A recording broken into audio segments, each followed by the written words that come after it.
Hare Krishna, please accept my humble obeisances. All glories to Srila Prabhupada. It's been some time. I have not uploaded any video on my channel, 1+ month. I've been busy with many things. A lot of new development is happening here in the preaching in China. It's not easy, but I will be showing some of those events in the future vlogs. I'm gonna get more time very soon. Meanwhile, I'd like to make a little video on what is ISKM. ISKM is Srila Prabhupada's spirit. We are carrying Srila Prabhupada's instructions and we're trying to push forward this movement. So many people, they're trying to criticize us. They're trying to put sticks in our wheels, you see, but we don't care. We are here to stand. And our mission is to re-establish Srila Prabhupada as the founder, Acharya of the International Society for Krishna Consciousness. Not necessarily this ISKCON, but the actual International Society of Krishna Consciousness. ISKCON, sometimes they say, Prabhupada say, don't leave ISKCON. Why do you create a separate society? ISKCON is not a building with 6 letters on it. No. ISKCON is the spirit. ISKCON is the teachings of Srila Prabhupada, the preaching fire. That is ISKCON. This is what Gaudiya Math was, and this is what ISKCON was. But due to the nonsense disciples who have the desire to become guru, Gaudiya Math has fallen, and ISKCON has fallen. Srila Prabhupada said this movement cannot be stopped. It can only be stopped from within. So, we are not a separate movement. We are not separatists. We are simply accepting the guidance of Srila Prabhupada 100%. That's all. This is our business. We have nothing else to do. So, we quote from Srila Prabhupada. In our lectures, we quote verses after verses after verses. We simply speak on the letters of Srila Prabhupada, on the teachings, on the classes of Srila Prabhupada. And because of this, they don't like us. Because they want to do away with Prabhupada.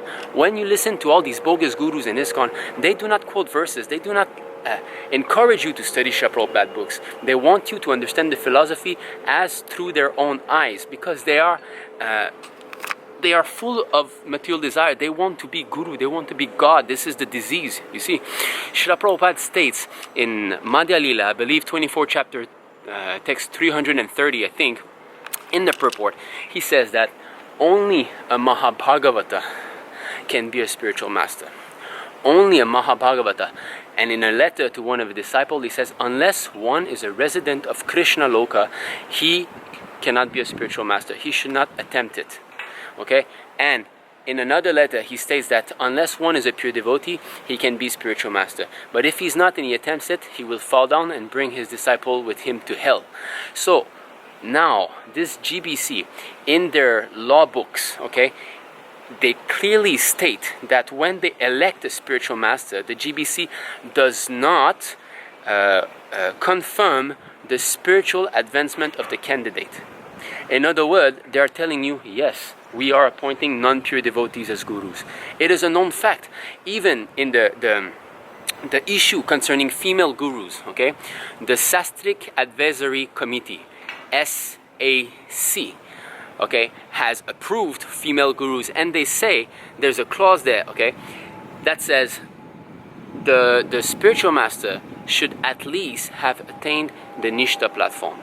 Now, where does this come from?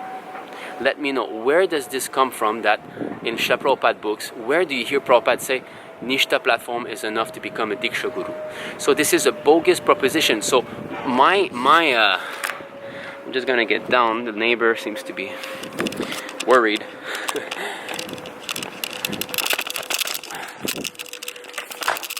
What is the use of a committee that is supposedly showing final decisions based on Sastra, when ultimately whatever they're saying is bogus?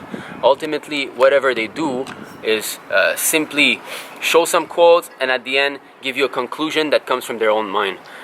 That means that the purpose of such a committee is not to show the conclusion of Sastra. The purpose is to appear as if they are speaking from Sastra and to push forward another agenda.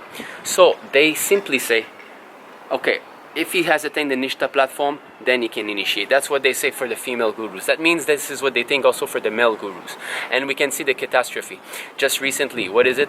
2 weeks ago, one guru in Africa or South Africa, he fell down with South America, he fell down with a woman, right? And okay, he had illicit sex. And then what happens? The disciples of this guru, what happens to them? All other members in ISKCON, they will say, well, you know, it's your fault. You had some material desires in the heart, you wanted to be cheated, so Krishna has brought you to a cheater, it's your fault. You see how very obscurantist this system is. They create a system by which they elect some conditioned souls as gurus, and when the guru visibly falls down, they're all fallen. But when he visibly falls down, they accuse you to say, oh, it's your fault. It's not because us GBC were complete nonsense, we're deviating from Prabhupada's instructions. No. It's your fault. You wanted to be cheated, you chose a bogus guru. They're saying this with all, you know, the list of gurus who have fallen in ISKCON? It is about 60 now, since the beginning, 1977, when all this circus started. So, all these people, all the poor devotees who have accepted these conditioned souls as guru, now, of course, it's a fact they wanted to be cheated. But, who cheated them? This bogus GBC, okay? So, all this masquerade has been going on. So, us in ISKM, we're not a separate movement. No, we are the bona fide representative of Srila Prabhupada, and we are carrying his mission. Srila Prabhupada has given his life to try to help us. We are in complete ignorance. We are rotating in the samsara dava. You see, in the forest fire, we're dying and born and dying and born again and again and again. And Srila Prabhupada didn't have to come, but due to his magnanimous mercy, due to his kindness, you know, he's the manifest. He is Krishna Kripa Murti. That means he's the manifestation of Krishna's mercy. He is, in this sense, Krishna manifested as the most merciful form. He's even more merciful than Chaitanya Mahaprabhu. His activities that he's done are more merciful than Chaitanya Mahaprabhu. He has come to save us. And now these rascals are breaking away his work simply to play God, basically, because you cannot be God. Second best choice is to become guru, because guru is worship as good as God. So all these nonsense, this Bhakti Vikash Swami, this Jai Pataka Swami, you're gonna call me an offenders? No. They are the offenders. They are the rascals. And if I do not point out, this will cause an aversion to my love to Srila Prabhupada, because when we do not point out these bogus people, these offenders, these deviators, that will cause an effect that will be countering my developing my love of Srila Prabhupada. Just imagine your father is there and he's being punched in the face by someone, who's being insulted by someone, and you don't do anything. What happens? Immediately your relationship with your father diminishes, it dwindles, it goes down. It cannot stay the same as it was before, because how can you stand by someone that you love is there and being insulted and you don't do anything? And this is what they're doing to Prabhupada. So His Grace Sundar Gopal Prabhu is leading this ISKM, and some people criticize him, some people don't have faith in him or whatever, but we do not care. We stand by his side, and we are here to help him in pushing this movement forward. And people come to us and they see the genuine determination that we have to preach the real philosophy, and this is why they're being inspired. People are getting initiated all over the world, even through Skype. They want to get initiated. There's a whole group of devotees that got initiated recently in Russia. There are some in so many countries. They come to us. So if you're sincere, if your only goal is to please Srila Prabhupada, if you want to be beyond karma and jnana, if you want to be situated in the Madhya Madhikari platform, please come in contact with us and work with us. Try to push this movement all over the world. Okay, this is the spirit. This is what we need to carry. That preaching zeal that Srila Prabhupada had. This is ISKCON, not that nonsense building where they're doing, they're breaking the 4 regulative principles. How can this be ISKCON? So that's it. This is my message. I wanted to share this. I wanted to let this out because the message has to be spread. We need to keep Srila Prabhupada's teachings intact and protect them. So that is the core teaching of Prabhupada, is that pure bhakti has to be fought for.